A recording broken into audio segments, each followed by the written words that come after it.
How to have fun anytime, anywhere. Step 1. Go to ChumbaCasino.com. ChumbaCasino.com. Got it. Step 2. Collect your welcome bonus. Come to Papa welcome bonus. Step 3. Play hundreds of casino-style games for free. That's a lot of games. All for free? Step 4. Unleash your excitement. Woohoo! Chumba Casino has been delivering thrills for over a decade. So claim your free welcome bonus now and live the Chumba life. Visit ChumbaCasino.com. No purchase necessary. VGW Group. Void where prohibited by law. 21 plus. Terms and conditions apply. I need to be able to repair the regular daily damage without causing more damage, to have cells that are regenerating regularly, that are as healthy as they can be. To give you kind of a scary statistic, we all have this natural cell damage on a day-to-day. And in our bodies, in humans, there's about 10,000 DNA damages that occur every day per cell. And this is per the NIH. That's a lot of damage that needs to be repaired. Welcome to Culinary Medicine Recipe. I'm so happy you're here. I'm your host, Dr. Sabrina Falquier. I was a primary care doctor for 16 years and went to school for 4 years to specialize in culinary medicine. In this work, I get to combine my passion and expertise in both medicine and food to teach people about food as medicine and to empower them to understand what ingredients optimize health and also how to cook those ingredients to make delicious meals. On this show, I interview top chefs, doctors, healthcare visionaries, and food service professionals who are making great strides in the field of culinary medicine. Join me as we continue to explore the amazing world of culinary medicine, where I will empower you to make changes to your health and wellness with great food right away. Hello, welcome back.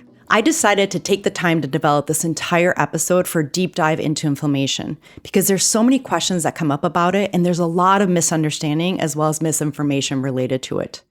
Did you know that diseases caused by chronic inflammation are responsible for more than 50% of all deaths worldwide? And in the United States alone, 6 in 10 adults live with at least one chronic condition related to chronic inflammation, and 4 in 10 have at least 2.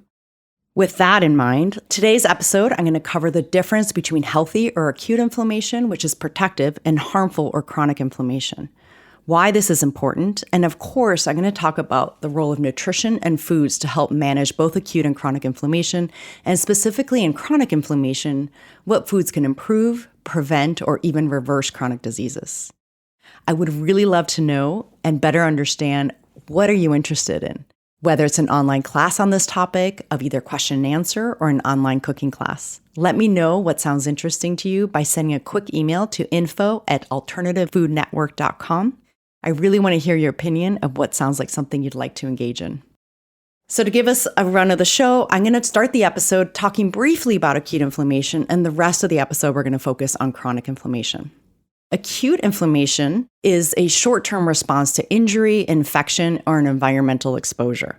Symptoms can include things like having redness, swelling, heat, or pain. So think of this if you sprain your ankle or you get a sunburn or burn yourself while cooking. And also symptoms that you can get from a common cold as an example, like sneezing, congestion, or coughing. These symptoms that we get are examples of an essential process that's really important for our body to heal. And it's also protective. So the goal is not to mask the inflammation, but to give our body the ability to heal as quickly as possible. So for example, for the sprained ankle, that could include resting, icing the area, or for the common cold, it could include resting or hydration. For all these kinds of acute inflammation, foods definitely can play a role. Going now into foods, the teas can be something like ginger or turmeric, which have potent anti-inflammatory components. And remember that if you are using turmeric in either a tea or cooking or in a smoothie, make sure that you put a crank of pepper anytime you're using turmeric because it helps increase absorption of the curcumin, which is the active ingredient, by 40 times. Moving on to things like citrus fruit, we often hear about vitamin C helping with tissue repair. That helps with acute, like if we sprained our ankle or if we burned ourselves. It also helps rev up our immune system if we do have something like a common cold. Also things like dark leafy greens, which are rich in vitamin A, C, and K. And these are things like the darker the better, but spinach, kale, collard greens, and Swiss chards are good ones on that list. Then we have high antioxidant foods like berries, and then fatty fish like salmon, sardines, or mackerel because they have the omega-3. So again, those are the foods that can really help aid and assist your body with acute inflammation. Now we're going to move on to the rest of the episode where we're going to be talking about chronic inflammation. Now, chronic inflammation compared to acute is a persistent low-grade inflammation that contributes to disease. We don't feel it. We don't feel the pain like we do with a sprain or a burn or the common cold symptoms. So it's happening in the background without us being aware of it. It can be triggered by nutrient-poor diet, specifically pro-inflammatory foods or foods that increase inflammation. The most common ones are things like processed food, like fast food or packaged snacks, refined sugars that we find in sugar-sweetened beverages like sodas, pastries, and candy. Also in trans fats that are not as much used in the US, but they're still used worldwide. Over-processed fats that are used especially in commercially fried foods and processed vegetable oils. Also used in pre-made salad dressings or pastries. Excessive alcohol intake. Red and processed meats. Overconsumption of salt or sodium, which is especially found in packaged foods or restaurant foods, and a lack of whole foods like vegetables, fruits, nuts, seeds, whole grains, and plant-based proteins, as well as adequate hydration. Also important to go beyond the food. So it's not just food that causes chronic inflammation. It's stress, environmental exposures, which happen naturally, but there's also some that we have control over. So these are things like cigarettes, living in large cities, also environmental pollutants like buses, subways, trains, airplanes, and also lack of sleep. So all of these, the food and these other environmental exposures, can lead to long-term tissue damage and development of disease. So to put the dots together, every single day our body has natural cell damage that occurs, and that needs to be repaired. So we need to have, number one, the building blocks to be able to repair that damage, and ideally we're also not adding pieces that are adding additional damage. So the body needs nutrients to repair and replace damaged cells. And if the repair mechanisms are overwhelmed, that's when chronic inflammation occurs. So to put it in a different way, think of it as if you're building Legos. I was a big Lego fan when I was a kid. So if I'm building a house, I'm going to need pieces of different size. But if for some reason I no longer have a piece of a certain size, I may still be able to build my house, but it may not be as structurally sound. So that may give you a visual of saying, okay, I need to be able to repair the regular daily damage without causing more damage, to have cells that are regenerating regularly, that are as healthy as they can be. To give you kind of a scary statistic, we all have this natural cell damage on a day-to-day, and in our bodies, in humans, there's about 10,000 DNA damages that occur every day per cell, and this is per the NIH. That's a lot of damage that needs to be repaired. And as a reminder, we have additional cell damage with the triggers as follows. So a nutrient-poor diet, so if we're adding this ultra-processed foods, the lack of whole foods, daily stress, daily environmental exposures, as well as lack of sleep. And so what are some of the chronic conditions that can occur if we have this constant cell damage without the ability to repair fully? These include things like heart disease, so high blood pressure, plaque buildup that can lead to heart attacks. There's also type 2 diabetes, obesity, autoimmune diseases like rheumatoid arthritis, lupus, multiple sclerosis, Alzheimer's disease, which causes inflammation in the brain, which is accelerated by the cell damage and can lead to cognitive decline, cancers, because of that chronic inflammation that contributes to DNA damage and tumor growth, and digestive disorders like Crohn's disease and ulcerative colitis. So by now, you may be wondering, how do you know if you have chronic inflammation? So there are many signs and symptoms of chronic inflammation, and some of them are ongoing fatigue or low energy, joint pain, stiffness, or muscle aches, digestive issues like bloating, diarrhea, constipation, unexplained weight gain or difficulty losing weight, frequent infections or slow healing, skin issues like eczema, acne, or psoriasis, or also brain fog, depression, or anxiety. Granted, there are so many diagnoses that lead to those symptoms that it can be a little foggy. So first, I encourage you to evaluate yourself with grace. So really thinking about it as taking inventory of the foods you choose to ingest, what you choose to drink, and also behaviors without judgment. So thinking about food choices, sleep patterns, alcohol intake, cigarettes, or vape use. Next, you may be wondering, is there a test that can help me say if I have inflammation or not? Yes, there are blood tests, but they're not as fail-proof to give us a specific diagnosis or a specific level of inflammation. If you went in for a baseline test, for example, but you just flown back from Europe, so just from that flight, there might have been some people coughing or sneezing on the plane. There's regular radiation that you get just from being on an airplane. And so if you go in for your baseline, it might not actually be your baseline because you already had some exposure that your body's fighting off in the background. There's just so many variables that it just doesn't give us enough pointed information to say, oh, this is a good baseline, or this one was affected by XYZ. And that's what makes it so tricky, because our body is this ebb and flow of fighting off essentially the cell damage on a regular basis. And that affects the test so much that there's not this kind of like, oh, you essentially got a jail-free card, so to speak, or it's completely normal. There's just too many variables to be able to comfortably use the information from the test. There are tests that are used if somebody has already been diagnosed with something. If somebody has rheumatoid arthritis, for example, you can use a specific blood test to give an idea if that person's disease has improved inflammation or worsened inflammation. But that's on an individual basis.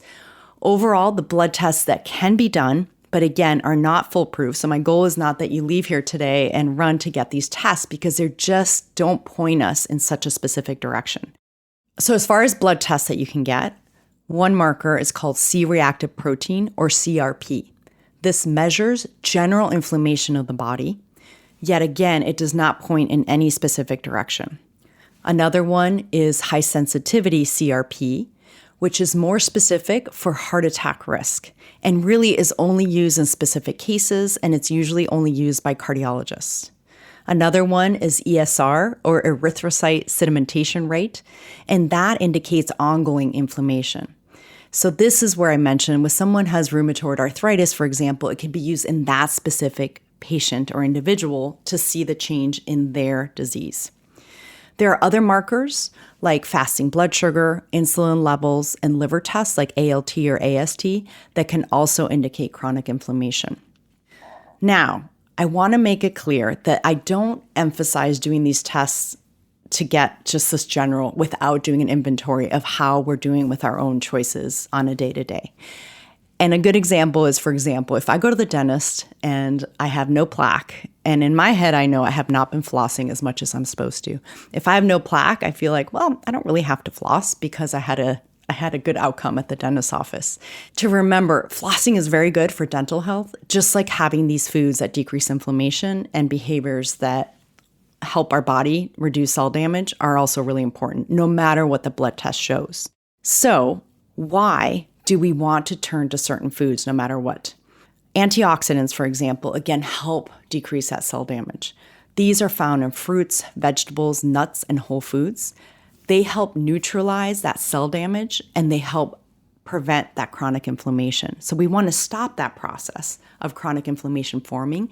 It can also help reverse chronic inflammation that may already be there. I want to emphasize that. Sometimes when people already have a diagnosis like diabetes, they feel like they've already gone to that space. There's no point in making changes. There always is.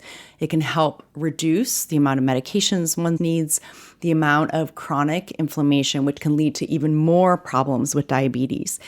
Sometimes we can even reverse diabetes with lifestyle changes, which is absolutely fabulous. So when we're talking about antioxidant-rich foods, we are specifically talking about things like berries, blackberries, blueberries, strawberries. Again, those dark leafy green vegetables. And I say again because you'll notice that this is similar to what I was saying for acute inflammation.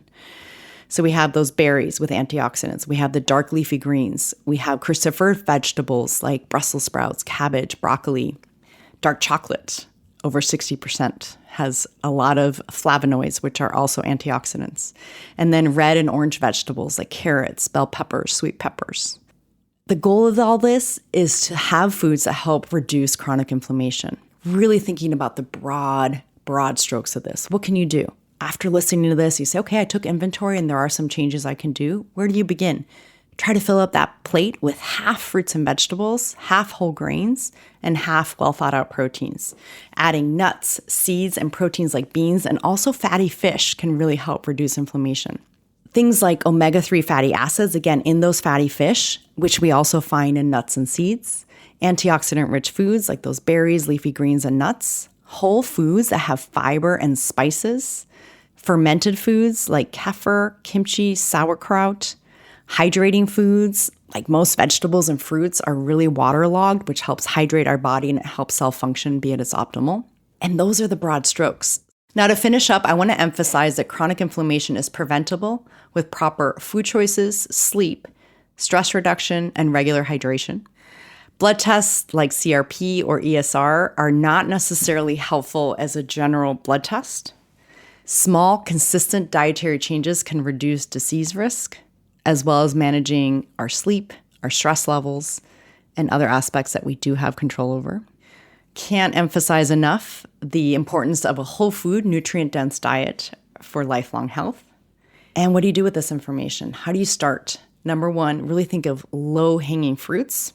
We could perhaps say pun intended on that one, but picturing again that plate. And you can go back to the episode where we talked about what to put on your plate, but really thinking about half that plate being fruits and vegetables, a quarter being whole grains, a quarter being well thought out proteins. So whether that's plant-based protein like beans or fatty fish, thinking about lots of colors on that plate, lots of variety, having those nuts and seeds in there too, as part of your healthy fats. So also, if you are using fats for cooking or making your own dressing, thinking carefully about what fats you're using. So things like olive oil, avocado oil are really great choices.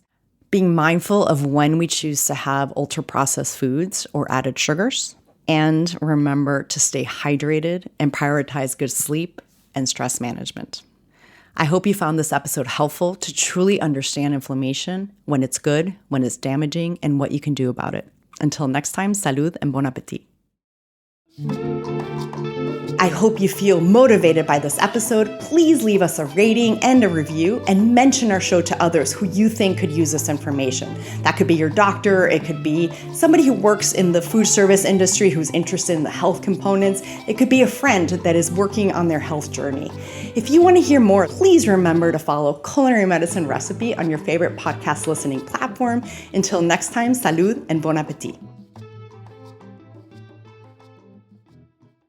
All content provided or opinions expressed in this episode are for informational purposes only and are not a substitute for professional medical advice. Please seek advice from your doctor or other qualified healthcare professional. Looking for excitement? Chumba Casino is here. Play anytime, play anywhere. Play on the train, play at the store, play at home, play when you're bored. Play today for your chance to win and get daily bonuses when you log in. So what are you waiting for? Don't delay. Chumba Casino is free to play. Experience social gameplay like never before. Go to Chumba Casino right now to play hundreds of games, including online slots, bingo, Slingo, and more. Live the Chumba life at ChumbaCasino.com. No purchase necessary. VGW Group. Void where prohibited by law. 21 plus. Terms and conditions apply.